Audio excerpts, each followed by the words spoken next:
right, John, you have an important message to start us off. Yes, I do. First of all, a couple of housekeeping rules. Number one, every one of you who came in here should have received one of these little survey forms here. So everybody got one. Make sure everyone has one. If not, the person will be coming around. He'll give you some more survey forms. Now, this survey form is used for Affiliate Summit to tell how well we did.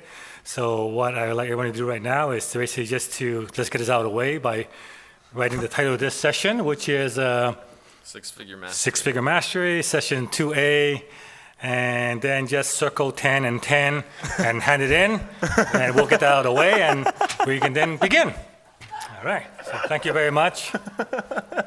All right, as John said, this is Six-Figure Mastery, and I'd first like to congratulate all of you because you are clearly the smartest people at the conference because this is the best session there is. You can go to the other ones, but this will not compare to the others.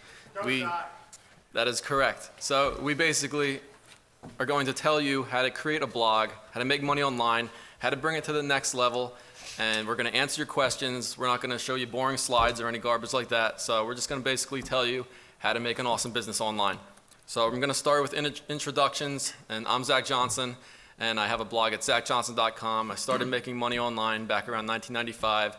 Was doing that quietly for a while, launched my own blog in 2007, and kept continuing to scale that over time and building off my own personal brand. And now I also have my own podcast called Rise of the Entrepreneur, which also featured everybody on our panel today. So I'm just going to pass it along down, and they're going to quickly describe who they are and how they make money online. Okay, I'm John Chow. I run the blog at johnchow.com. That was started in December 2005. The blog went from basically making zero to 40 grand a month within 2 years. Today, the blog welcomes over 250,000 readers every day, and it's a 7-figure yearly operation. I'm the author of 2 books on blogging and on the subject of internet marketing, and I've also been the subject of 2 documentaries, 1 movie and 1 on TV. Hey guys, I'm Syed Balkhi. I started with the internet stuff when I was 12 years old.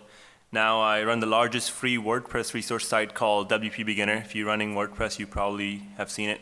That's pretty huge. I also have a site called List25 that has around 180 million video views and over 1 million subscribers. I have several different commercial products that we sell in the internet marketing space, like Opt-in Monster, Soliloquy, Envira. And yeah, I'm 6-figure. I think we should change this title to 7-figure or 8-figure blogging now. Nice. But yeah, I'll pass it on. Hi, I'm John Rampton. I am editor-at-large at Search Engine Journal. I also write for Forbes, Entrepreneur, Inc., and many other big sites as well. All right, so as you can see, everyone up here is pretty awesome at what they do, and we all do different things. So a lot of people start a blog, but they really have no idea where to start. And a lot of people say start with your passion, but that's great. You can talk about whatever you want, but who's really going to care about what you say and how you're going to make money with that? So the first thing we're going to talk about is how to actually come up with a topic for your blog that's something you can monetize and make money with. So anyone like to get started with that? A little bit of keyword research would help. Yes, you should blog about your passion, but if your passion is something that no one cares about, it doesn't matter how much you care about it, it's not going to make any money. Like I love basket weaving, but not many people else does. So what I generally do is I would make a list of stuff that I have an interest in, and then I would just rank it from most interested to least interested, and then I would just do some keyword research on those topics. And what I'm looking for is I'm looking for good high search volume, but not that much competition. That's one way. Yeah, and just to add to it, you probably want to use a tool that Google provides. The Google AdWords tool is free, so you can use that to do search, keyword research. You can also, just type in the keywords and see how many impressions it's getting to get a rough idea. Another thing I usually look into is how many other sites are in that space and what they're doing wrong. Because if you're coming into an industry, you don't want to be another Me Too kind of guy, right? You want to have something that you differentiate yourself with and what you can do to add value that others aren't. So you can basically start analyzing everybody that's in and what kind of void are you filling in the market, and then look into what your competitors are using to monetize and start building those relationships. So just to I would put a very basic thing up just for proof of concept, start building relationships, and then I have a good monetization strategy in plan before I even start going. I would say blogging a lot has changed from, hey, let's just go blog, to more relationships. It's said that you are a mix between your 5 best friends. So think of your 5 best friends. You are a combination of those 5. I think it's very similar online. You need to network and know really big people, because no blog is going to make it very, very big without a lot of networking and a lot of friends helping you out along the way. So really, if you haven't started a blog, think of like you and your 5 best online friends and what you could do to bring value to all of them. Yeah, so we have a saying that says, make friends, make money, make more money, and make more friends, right? Right, exactly. Yeah, I recall that. That's right. And a great way to always find out if you're completely new to this industry and not really sure if your concept or passion can make money is to just go to Google, and if you see a lot of advertisers bidding for those keywords, that's probably a good preview that you can make money from that niche. So all of us are up here today and we have established brands, but we all didn't start that way. And just maybe a few years ago, we were basically unknowns in this space. And building an authority and brand of your own within your niche is extremely important. So now we're going to talk about not only how important it is, but the steps that you should take to actually get to that level of being well known within your space as an authority and source for information. First thing, you should give your blog a custom look. Give your site a logo. I mean, basically, your brand is what separates you from the 100+ million blogs out there. It's not that expensive. LogoMyWay.com, Elance, even Fiverr. You can get a logo design for anywhere from $5 to $100. My logo, johnchow.com, was created for $99 from Logo My Way. And as my blog theme, I started with a free WordPress theme, but then eventually I created a customized theme done by Unique Blog Design in Seattle. Their prices start around $7,500, but something you can build up to. But for sure, definitely at the very, very minimal, get your own distinct look, get your own logo, and get your own distinct look. Do not run the default theme. Yeah, so aside from when you're building authority, logo is good, because people recognize you that way. But don't think that logo is your brand. Your brand is what other people say about you. So it's very, very important if you want to establish authority in the industry is to relate with your audience, engage with your audience. One of the things that I did when I was launching WPBeginner in 2009 was I just went on twitter.com and used their search tool. Not many people know about it. You can go on search.twitter.com, type any keyword or hashtag, and see what people are talking about of that industry. So I simply put a hashtag WordPress and just started seeing all the different types of questions people were asking. And since my blog was really, really new, I had a decent amount of idea on what I wanted to write about because all of my clients were asking those questions. But this was giving me a whole list of new ideas. And you know what's best? If somebody asks a question on Twitter, and most people don't have tens and tens of thousands of followers, and you respond and you say, hey, here's an answer. Whether the answer was a link to the blog post that I had just written, or it was, like 3 lines on this is a resource you should check out. And building that kind of trust, when you're helping that, you will have the word of mouth advertising like nothing. You can spend thousands of dollars and you won't be able to get that kind of loyalty and authority, and it spreads like wildfire. One thing I'd recommend doing is start branding yourself as well. Make sure you take a picture of yourself, have your face, your shoulders. Don't have it a full body picture. Have it a picture of yourself, so you start branding yourself, your look. Upload it to Gravatar. Use your email address, so anytime you blog for anyone else, it starts branding you. One thing also, so I come from a little bit different situation. I joined Search Engine Journal to help my personal brand. And now everyone recognizes me as that brand because I've taken over that, and everybody recognizes me as the source because I came onto an established source And I started becoming the face of that. I started shooting YouTube videos. I started doing other things that other people were not doing. So instead of like starting off with my own brand, I started really branding myself on very well established places and becoming friends with them. That's kind of like going back to our networking thing. I started networking my way into bigger places. And I started becoming those brands and using those brands' reputation to build up my own reputation. And now I do that online with Forbes. I do it with Entrepreneur Magazine. I do it with Inc. It didn't start where I just immediately got to those. I worked my way up. And I think it's the same for everybody here. You need to work your way up and gain more credibility. It's the same with your own blog. It starts off with you, but you need to be out there and branding yourself and building your brand up. One of the best way to build yourself and your brand is by getting published. Just like John said, being on Forbes and being on Entrepreneur Magazine. It's getting your name attached to an established brand elevates your brand. But if you really want to elevate your brand to a level beyond pretty much anyone else in the room, the way to do that would be to write your own book. And I've written 2 books on blogging, and they're actually a physical book you get on Amazon and at bookstores. And when I published my first book, shortly after publishing it, suddenly the way I was introduced, the request for interviews, me requesting interviews suddenly got so much easier because then I was the author of. I was no longer a ebook peddler. I was a published author.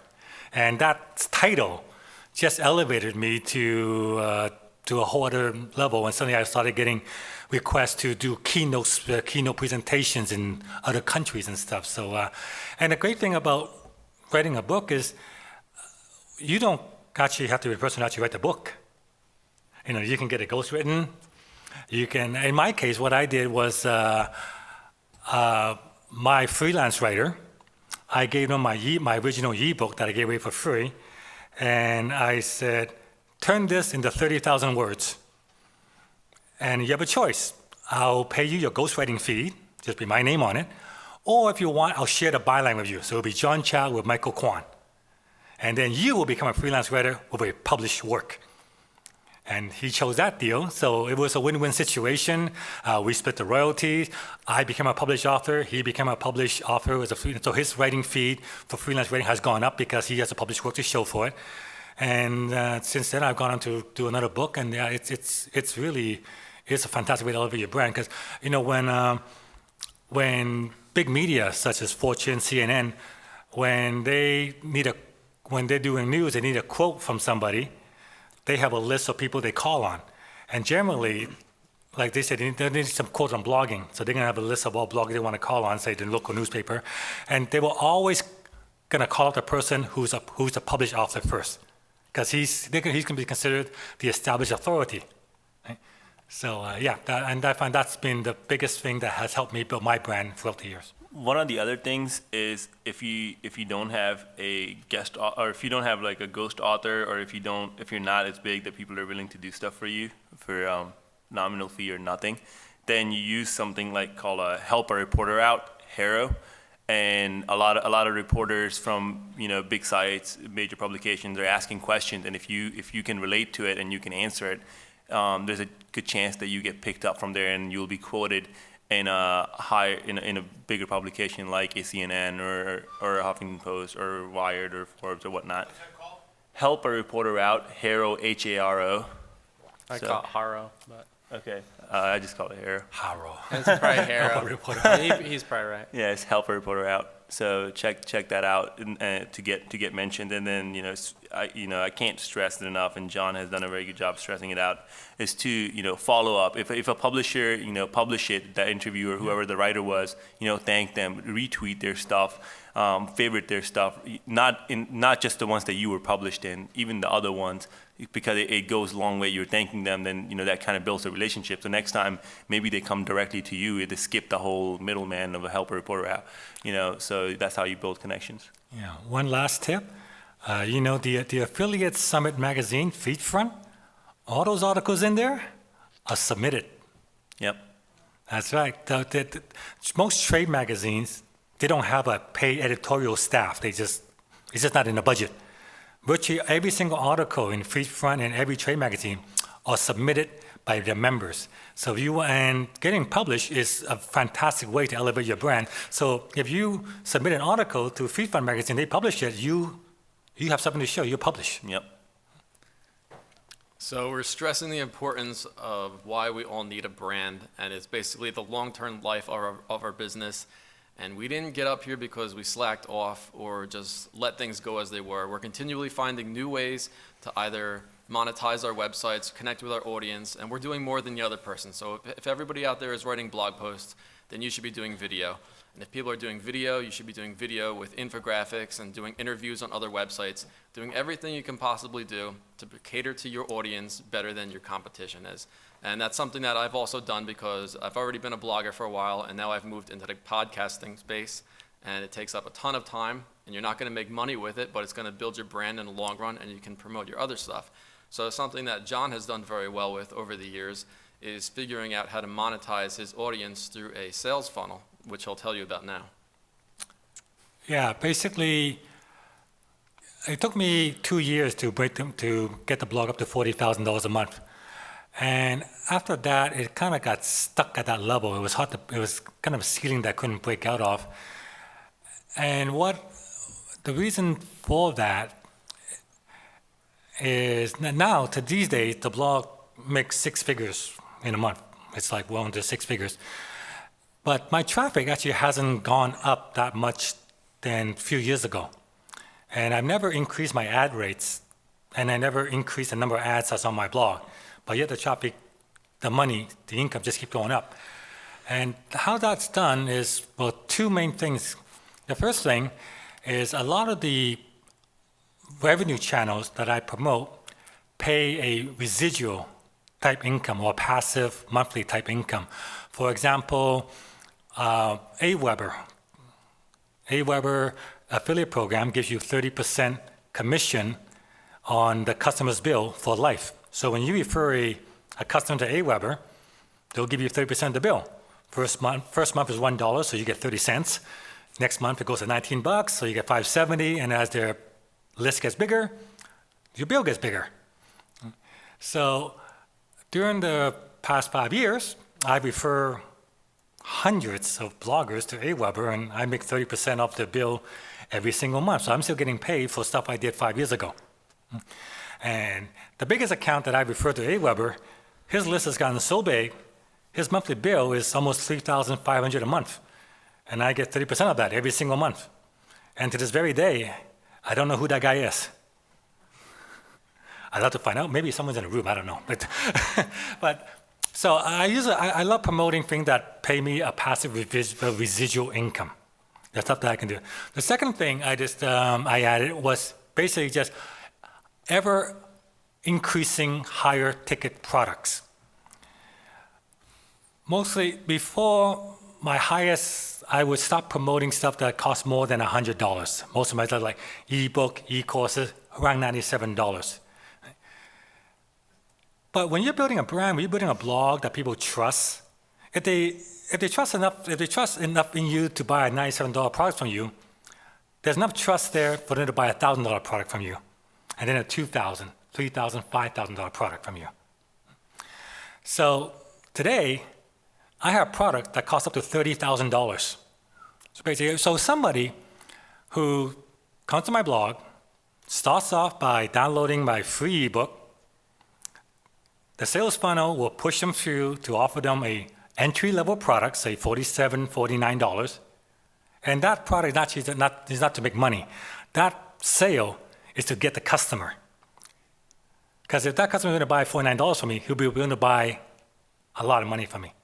So if someone signs up for my blog, buys everything in my sales funnel, he would spend over $50,000. And you don't need too many sales a month to make 6-figure monthly income when you're dealing with that kind of sales, when you're dealing with that kind of volume. Right? So it's a choice. If you want to make $100,000 a year, and you have a choice of doing it 2 ways. One, you can sell a $10 ebook, or you can sell a $10,000 mastermind. One requires you to sell 10,000 copies. One requires you to sell 10, right? Which is easier. Of course, it takes more effort to sell a $10,000 mastermind, but it won't take 1,000 times more effort. But yet, that's the same effect. You're getting 1,000 times the sales volume. Yes, it might take 10 times the effort, but I've never seen it take 1,000 times more effort. So by adding the passive, by just promoting stuff that pays me on a monthly basis, where I can just keep building up slowly, and having a sales funnel that just having more and more expensive, higher-end, high-ticket product where I don't need to make too many sales to make a lot of money. Those two items have been able to push my blog into the six-figure monthly range. So you want me to talk about my sales funnel? Yeah, sure. but you have a it different basically, question? but whatever I make is nothing compared to what he makes. Not everybody that's fortunate as John to be in the make money online blogging space. So if you're not, then those higher ticket products are not going to be the way to go. If you're like in the basket weaving thing, I don't know what kind of mastermind you're going to sell for $30,000. Baskets, you never know. But so like most bloggers, when I started, I had ads, right? This is how everybody starts, and then you make a progression from a cost per click or from a CPM to a cost per click, then a CPA, and et cetera. So you start with promoting other people's product, and that's what I started with. I started promoting other people's products, whether those were WordPress themes, plugins, hosting, CDN, whatnot. And what I later realized is that we can do a better job at creating certain products. I knew exactly what my audience wanted, and I simply went out there and either hired developers to build it, or I went out and bought the product. So instead of getting 20% or 30% or 40% share of something, now I get to keep 100% of it. And so when I build my funnel, it's completely obviously automated. So you enter your email, you get this email next, and based on what actions you take in those emails, the subsequent autoresponders will follow. And now that I make a lot more money from my products versus from my blog, but I wouldn't be able to make that money without my blog. My blog is my platform that has earned me the trust from my users. So if I create a product, it has my name behind it, which means it is the top notch, it is 100% the best product in the market for what it does. And that's what my users expect from me. So if I say, I just created this product, they're definitely gonna take out their wallet, swipe their card, and go through it. And we use a tool called customer.io to completely automate our entire sales funnel. So if you leave the cart, just like Amazon send you, hey, you left something in your cart, we will send you that email. If you buy a basic level version, then you start getting different resources to help you make the most out of it. And in between those series, we'll ask you to upgrade. You can get this much when you upgrade, and then you will upgrade, and so on. So the whole funnel is completely automated. For a site like List25, which is a rather unconventional blog because it is not focused on any one particular niche, we still do a lot of advertisements, but not just the conventional banner ads. We have those, but we do a lot of product placement deals. So, let's say if we were trying to target a VPN industry, then we will say 25 scariest things that can happen to you when you're using public Wi-Fi, right? And after you see those 25 scariest things, then we're like, oh, well, if you don't want to be in one of these 25, what you really need is a VPN. So doing product placements in a more creative way, and you can charge a premium for that just because we have over 1 million subscribers and get hundreds of millions of video views. So we can charge a premium for that. Yeah. I would say towards that point, something you've probably noticed about us is it's not all about our blog. It's about products and services that we offer. And most of us are making, I would say, significantly more money from products and services that we offer our customers and blog readers more than our blog. Our blog, I feel, at least my blog and my blogging, leads people to my products and services, which is where I make my money. But the blog will gain the credibility and teach them everything that they need to know to establish that trust. It's a huge trust metric that I use to drive them into my sales funnel, into whatever I'm selling. And that's how I truly make money. I haven't really ever. I mean, blogging makes money, but when we talk about a lot about six figures, it's selling like products and services by gaining trust. Yeah, I can say that like even without having my own products, I was easily making $500,000 to $1 million in just affiliate promotions. Okay, but so that could be done with your blog. Yeah. But as a stage of your business, you will grow. You start with maybe making like 3 to 4 grand, right? And that's like one of the tipping points. You stay there for a while, and then you break through finally by integrating new products, improving your sales funnel. You go to a $8,000 to $10,000 range, and then you kind of stay there. Then your next mark is $25,000. But once you cross these benchmarks, you stay at 40, and then you stay at 40 for a while, and you're like, what can I do to break out of 40? So you're in different stages, but don't ever think that you skip from like 3 to all of a sudden $1 million a month, because it's very essential that you build a core platform to build a trust before you can go out and build products. I mean, you can go hire developers and build products, but if you don't have the marketing engine to drive the traffic, your profit margins will be significantly lower, because now you're doing a lot of media buying, you're doing a lot of leads, you're paying a lot of money on advertisement. As a matter of fact, if you continue to want to grow your business, then you're going to have to hire people to do your advertisement. So your overhead cost just goes up, versus having a platform gives you what I would call like a free marketing engine that's just being done for you. The trust is there. You spent your sweat and blood and tears, everything into it, and now that engine drives all your revenue. But in other ways, you just gotten smarter about making money. Yeah, so definitely we're talking about being smarter and not trying to make the most out of every single hour in our day. So we started off talking about the niche and passion that we want to have, and then we talked about building a brand for ourselves. And then we started talking about monetization and traffic. But as we also talked about, growing a blog can be quite frustrating and a very slow and time-consuming process.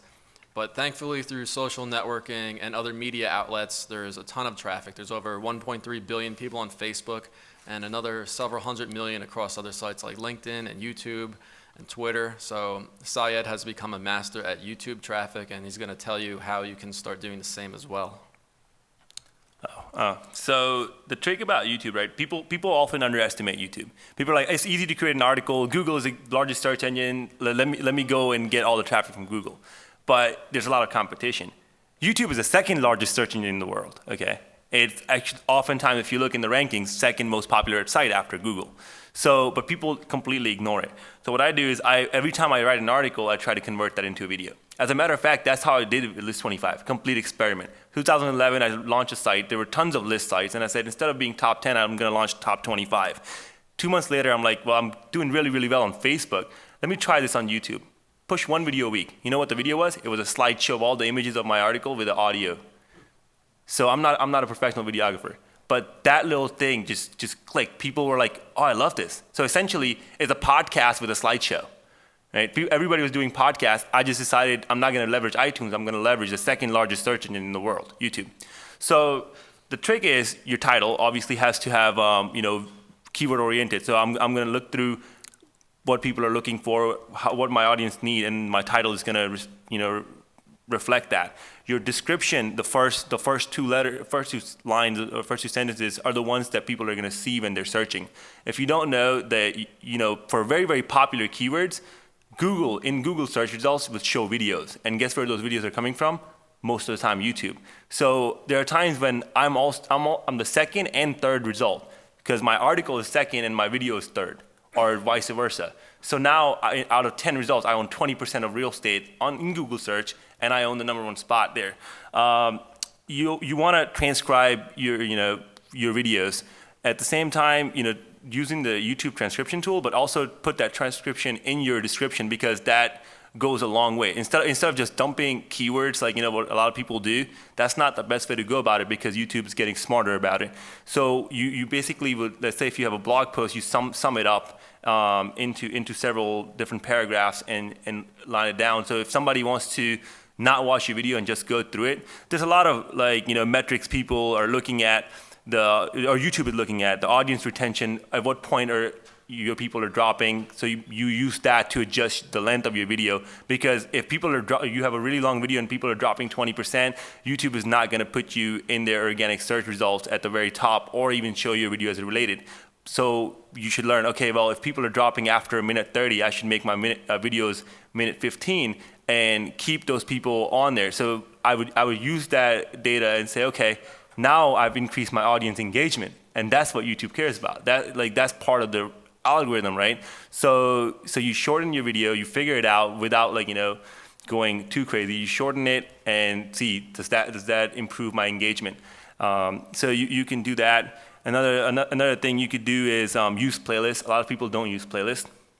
So just let's look through. YouTube has a very cool content creators section that has tips.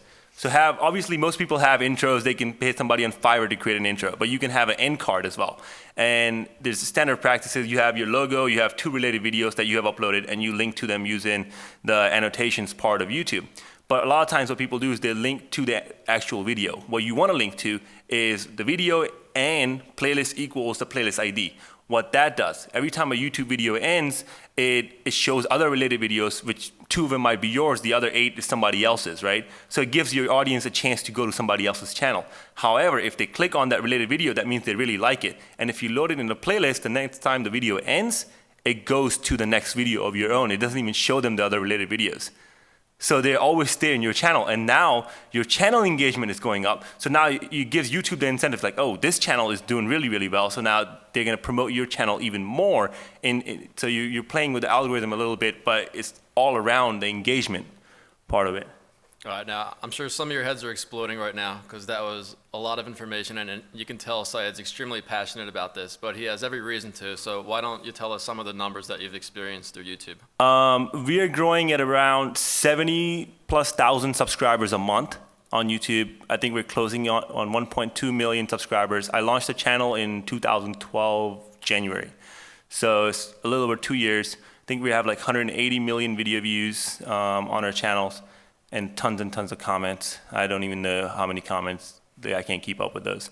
But it's phenomenal. And, we have been featured in all different kind of sites just because how popular videos are, like the NBC Today show, Good Morning America, New York Times, any big publication you can think of, have seen our video and have shared it in one way or form. All right, and that was a perfect example of how to basically put yourself out there and do more than what the competition is doing, because someone might make a post of funny pictures and you could actually turn that into video and do so much more with it. So it's tapping into those other resources that already have existing traffic and building your website or personal brand in the process. And that's something that John Rampton has done extremely well by actually writing for some of the top blogs and news sites on the internet. So why don't you tell us about that? I mean, for me, it was all about just gaining credibility, using other people's credibility for my own. Has anybody tried that before? It's the best way out there for me that I've gained credibility. Kind of the way that I started, everybody's like, how do you blog for Forbes? No, I did not just go to Forbes and say, hey, I want to write for you. I started off by writing, just my journey to Forbes. I started writing all the time. I started my own site way back in the day. I was blogging. I blogged a lot, and I was not making any money. So I decided, hey, I'm not doing it right. So I went to other places, just said, hey, I've been blogging. They give me a chance to write for you. I started writing for them. I then got into Search Engine Journal, which I still write for now. I started writing amazing pieces, just sweat labor. I wrote for them. I then moved on to another big site, Search Engine Watch. I wrote every day for 1 year for them for free. Every day for 1 year. Literally spent like an hour to an hour and a half every single day for free. But that started building up my credibility, and people started recognizing me as, oh, this kid knows his shit. He actually knows what he's talking about, which I did, because I was blogging about what I did essentially for a living, which was pay-per-click.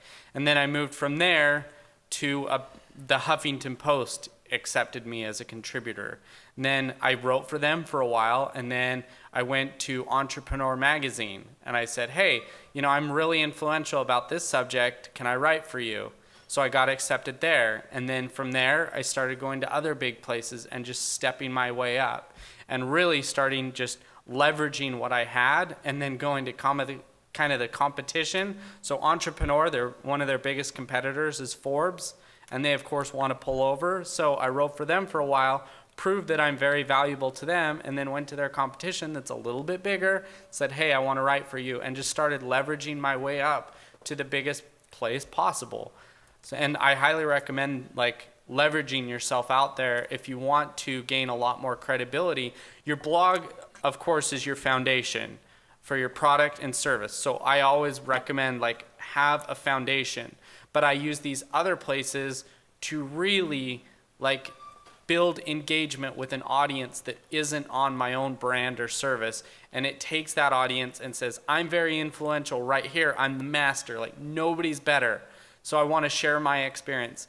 And one other thing when I'm blogging, I never hold back. Like I will tell everybody every single thing I know. I will detail out, like when I'm explaining AdWords, which AdWords, if you guys don't know what that is, it's the ads on the top side of Google. You should know what it is. If it isn't, now you know. But I explain to people every single thing that I know. When you're explaining your business, product, or service, I would give away the farm. Like I'd give away everything because people are too lazy to do it themselves. They're going to recognize you as the expert because you gave away everything. They will come back to you. You're gaining that trust. Just like John Chow, he's like, yeah, I make tons of money. It's because people trust what he says. And when people trust what you say, they'll come back to you and buy anything you put in front of them. All right. Right now, we're going to open it up to Q&A.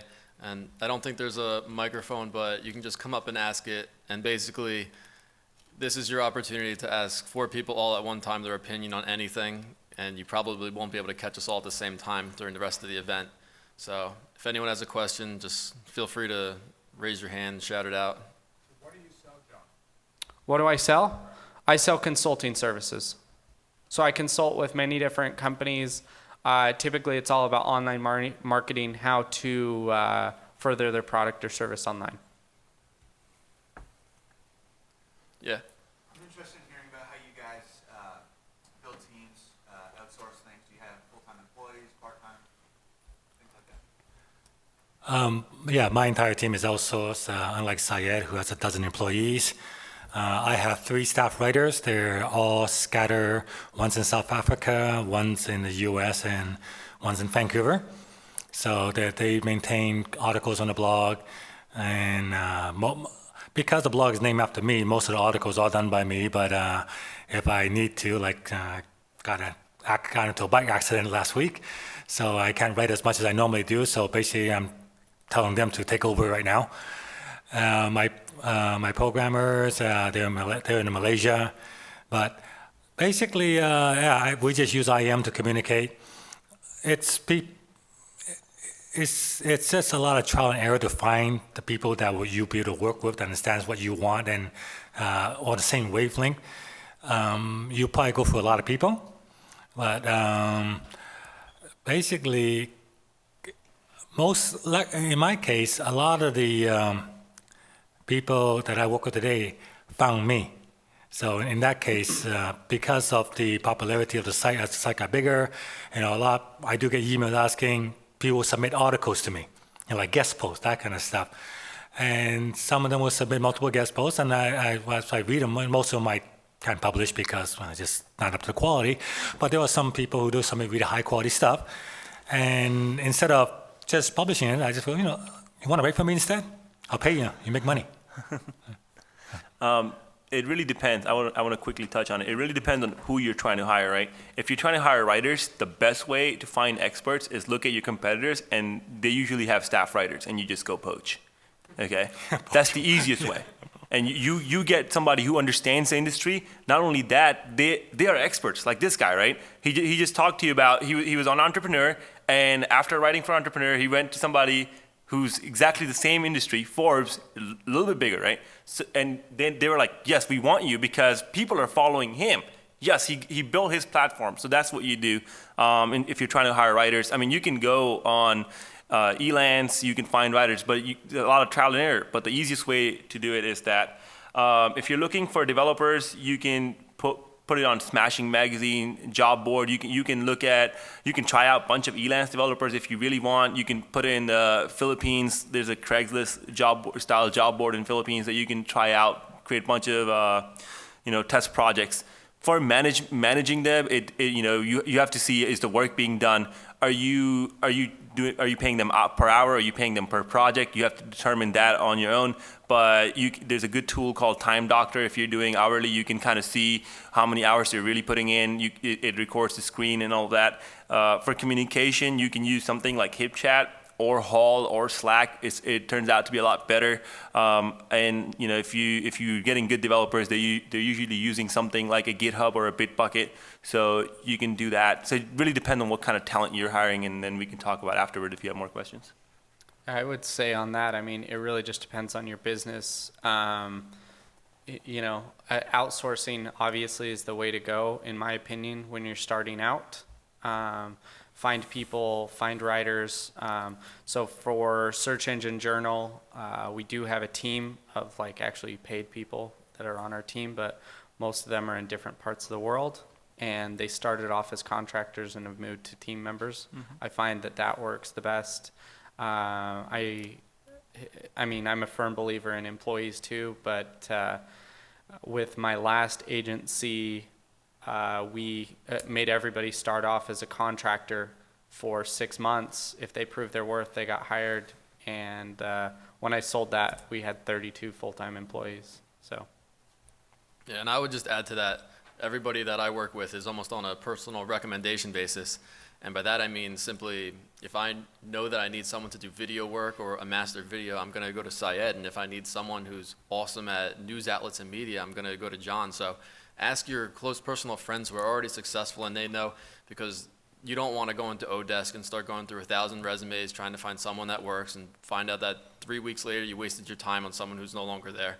So if it costs you a little more money, go for something that's already recommended by somebody who's gone through the process. You first. I have a similar-ish question, but kind of from a different direction. Is you talk about outsourcing and scaling up.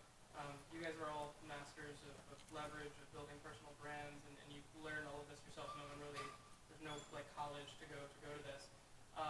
So if you know these skills and you know how to build these brands and you know how to outsource, and you can obviously continually outsource more. How do you weight your decision to determine if you want to launch a new project? Or I'm sure all of you guys, if you come up with a really great idea for an app, you can find a developer, have it created, and make a new brand. So how do you weigh your decisions as to where you put those investments in your time and effort? Okay, so I have a saying that good ideas are distraction. Because if you want to do things that you're doing really well, and a lot of times if you try to build something, you go halfway in it, and then you're like, oh crap, you move on. So you can have 10 halfway completed projects, and they're complete crap. They don't worth anything. So whatever you want to do, you have to first really strategize on it. See what your end goal with that product is. Does it make sense? Because you can hire people to develop it. You're still the project manager, right? So unless you're taking yourself out of that project manager role, your bandwidth is completely limited. So you have to look at the value proposition, how motivated you are. Does it make sense for your business? Like, what business are you in? And does it make sense for your business to go do it? One example was I created a fitness site. Right, I have domain workoutvideos.tv. I purchased a thing called Steady Strength, and I was gonna, create a really huge thing. I know nothing about fitness. If you look at me, I'm probably the most unfit person, right? Ask John; he'll tell you. So I partnered with somebody. I was like, okay, I'm gonna hire you, and you guys run it. And then the person who I hired to project manage just left. Now I'm in a freaking limbo because I'm like, crap, what's gonna happen? The project died. Big epic failure. So you really have to know what you're good at. Do you have a backup plan? Do you have a second backup plan? And what does it mean? Is it something you're 100% in or not? If you're not, then don't do it. Yeah, it's a very easy industry to spread yourself thin. Yeah. And it's not more of a question of how much will this add to my business, but how much will it distract me from my current business. Yep. I think you were next. Thank you. So let's say you have a site and it gets a decent amount of traffic. The question though is how to find things that actually monetize well. That's kind of my challenge. I haven't done well with pay-per-click at all, but I do very well with pay-per-call. But so I guess the question is, how did you find yourself, what actually pays the most? And also also, like you guys have niches, let's say WordPress or blogging. But what if a person wants to monetize outside of their area? So I have several questions here. Sure.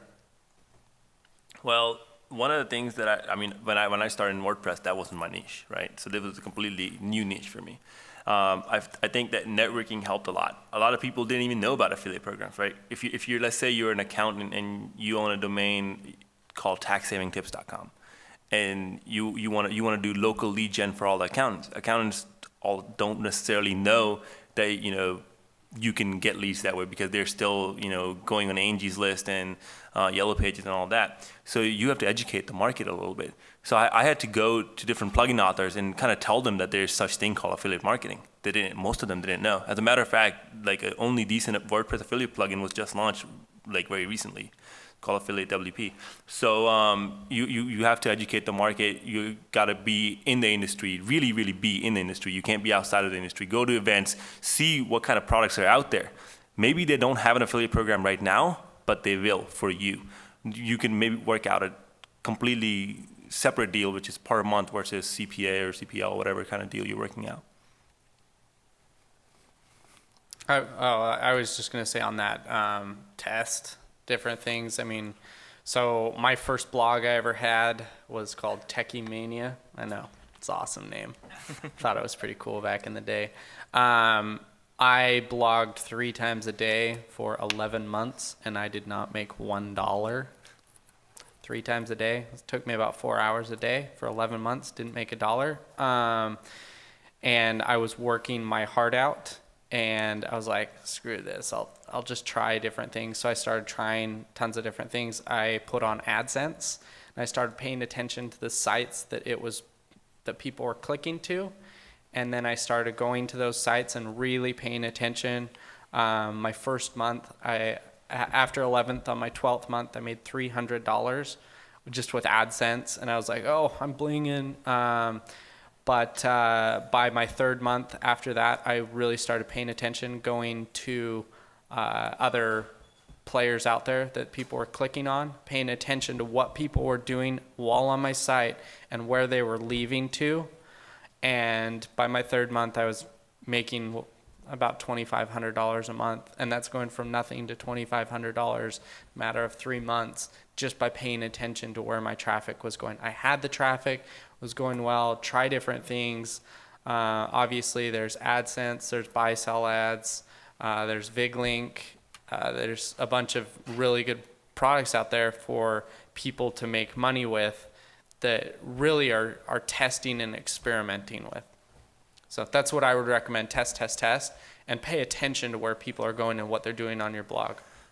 And when it comes to affiliate marketing or monetization, there's so many different ways that you can split test for $5 to $50 per day. Even if it's through a Facebook ad campaign, you can see what advertisers are already doing out there, target to that whole market, and not even try and convert them to a lead, but instead send them to a survey and said, what more could I have done for this to make you convert?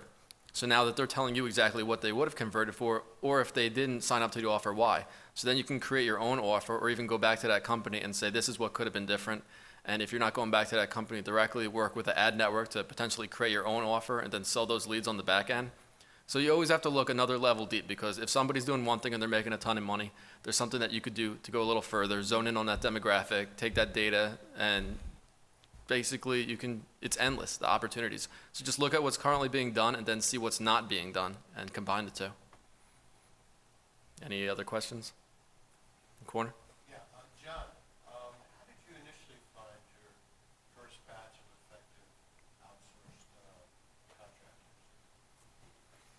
How did I find my AdWords contract? First contractors, outsourcing contractors. Outsource. Oh, like I said, You now go through word of mouth and people come. yeah. But Well, I'm just curious what sites you actually use. Like one's in South Africa, one's over here, one's over there. yeah, but like I said, those people, they actually found me.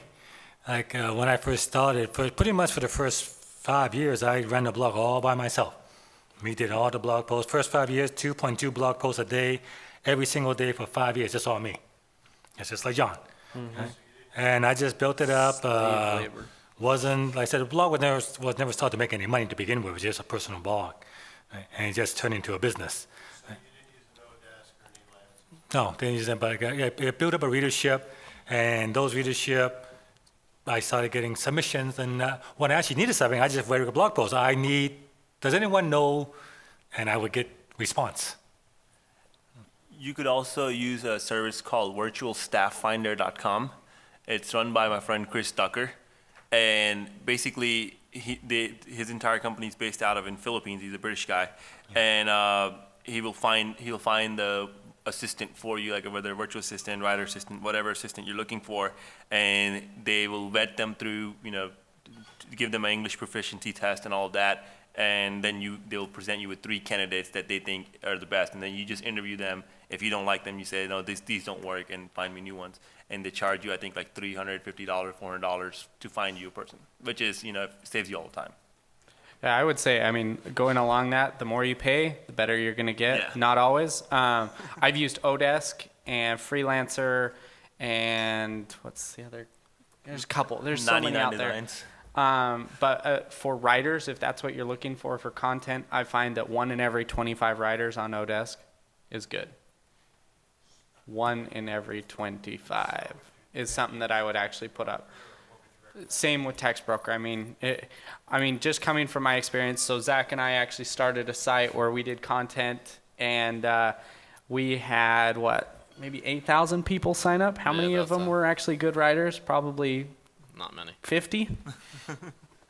It's just trial and error. Test, and you'll find. The best way out there to find content is stalk your competitors or stalk people in your niche and find good writers. Yeah, because you can find good writers, but they're not educated in your industry, so they're just as useless as anybody else, right? You want to find experts who are writing in your industry. Yeah, stalk your competitors and find people that are freelancing for them. That's how some people, that's how a lot of these bigger sites have gotten me, is they came and they're like, hey, we really like your writing. Would you write for us? And I'm like, yeah, okay, sure. Pay me. And they're like, all right, sure. So, and try finding people. So I've written for John Chow for years, and I'm sure he probably stalked me from somewhere and was like, I like your stuff, and write for me. And I was like, all right. So. Yeah. What John paid him with is, you can speak with us. Yes, yeah. Yeah, but if there's no byline on the content, how do you know who the writer is? You don't? You don't. Yeah. Yeah. I recommend putting bylines. I'm all about bylines. Yeah. Because you're just helping the writers out. So It helps everybody. 5 minutes. You got to take questions fast. Do you think the new FTC disclosure guidelines will have any effect on any of your blogs or businesses? And how will you kind of deal with the new guidelines so that they don't? We have the FTC disclosure page on our sites. It depends on how compliant you want to be. We have a FTC disclosure page. I'm not a lawyer, so I can't answer that question. But we have an FTC disclosure page on our site, and it's linked from every page on the site. One of my friends, we actually built a plugin for some of our sites. Is at the end of every blog post, there's like a 2-line statement that says we are required by FTC 802 point whatever, section B that we have a material connection with every link in this article, and we put that little 2-line very small font at the bottom of every article. So it just depends on what your lawyers tell you. So consult with the lawyer. I think disclosure is good. Yeah. I try and always disclose, if I have a relationship there. I think it's a really good thing. In every single one of my posts, if I'm writing about somebody, I'm like, my friends over at this company, right. or I'm involved in this company. I wrote an article yesterday that was like, I am an investor in this company, or I'm an advisor in this company. I think it's a really good thing because it just will create transparency out there. Yeah, it helps build trust too. Because I wrote about Link Patrol, which is a plugin by Search Engine Journal, and I said my friends at Search Engine Journal just launched Link Patrol, and then I went on and talked about how I'm using Link Patrol on my site. So a lot of articles that we do on WPBeginner is how-to tutorials, and there's always a material connection, right? Even if it's a free plugin that you're downloading, I know the person who does it because I like to stay connected. So there's a disclosure thing everywhere and helps you build trust. All right, question in the back. How much content do you generate on a daily or weekly basis, and what formats are they? How much content do you generate on a daily or weekly basis, and what format? It depends on the site. So List 25, we do about 2 articles a day, 1 video a day, several different Facebook statuses across multiple of our pages. So we don't just have the official List 25 page. We have different community pages, right? So one is our brand, but we also want to be like our own industry. So our part of our audience is like, dog lovers. So we might have a dog lover page that people will go like, and we'll share all of our dog articles. We have like, if you love science and we share a lot of science facts, we have a separate community. So we're sharing articles consistently across the board. We do 1 article on WPBeginner a day and 1 video a day, and then like several different tweets, several different Facebook statuses, take part in different groups and all that. I'm 4 to 5 articles a day, 800 to 1,200 words a day. I write a lot. Basically, I reduce my blog rating to 1 per day, 1 video a week, and about 2 to 3 newsletters a week. And I'd focus less on the quantity and more on the quality, and something that can serve your blog or business for the long term. Because there's an article that I wrote maybe 5-6 years ago, and took me maybe 2-3 hours to create, and that one post generated over $10,000 worth of revenue that's still being recurring today as a result of that one post. So try and create content that people will continually search for over time, such as a pay-per-click marketing guide. New people are coming into the industry every day to learn how to do pay-per-click marketing. And if they fall onto my article, they get to walk through the process of choosing an ad network, which I recommend to them. They sign up to it, they follow my steps, promote the offer, make money, and then I get a small commission for making that referral. So you can do the same thing no matter what industry you're in. Just find what people are searching for, and then who's ever currently ranked at the top of the search results, see what they wrote, but create a ton more value and make it better. All right, last quick question. Okay, if let's say I see a need for a certain vendor who I can monetize on, how can I make money off of that? I can send them to various networks, affiliate networks. How can I actually, if I have an idea where I see X service provider can actually come into the picture, and how can I, you know what I'm saying? Let's say there's a certain, computer repair company, like a software developer that I can send a stream, or multiple streams can go to them. Now, like for me, if I have an idea, how can I monetize it, not just through my site, but just if I want to bring in another player who would make money off of it? You can look at, like you have an idea, you can look at can I create the idea myself and sell it? And if you conclude that no, it's going to be too expensive, then you will look at, is this product already out there? And if it is, then you can talk, well, that's not necessarily want to talk, you want to find out, does that company have an affiliate program that I can promote? If they do, then you just apply for it. Yeah. Sure. Yes. Yes. You offer the service. You help them set it up. If you're an authority figure in this industry, you just partner with other authority figures that could be your competitor. So now you get a chunk of your competitor's revenue too, because you become a network. And then you go after, you have already the publishers, you go after all the vendors that don't have an affiliate program. Let's say you work out a deal with ShareSale and you manage their program. You have all the players. You get a commission for referring them to ShareSale and setting them up. You're charging them a monthly fee to manage it. And then you are promoting them, and you're also getting a cut out of that. So there's all the different ways you can dip in it. How much do you want to do it? That's up to you. Or just contact the business, say, hey, if I refer people to you, can we have an agreement that you give me a certain percentage? Yeah. There's really not any business owner out there that should say no to that. All right, it looks like we're at the end, so most of us are very approachable, and if you come up to us, we're actually going to talk to you and not try and sell you something. So That's right. hope you all enjoyed it. Remember, Circle 10. Yeah, Circle 10. Circle 10. Yeah, everybody make sure to fill out your presentation. Thanks, Thank guys. you. Thank you. Thank you very much.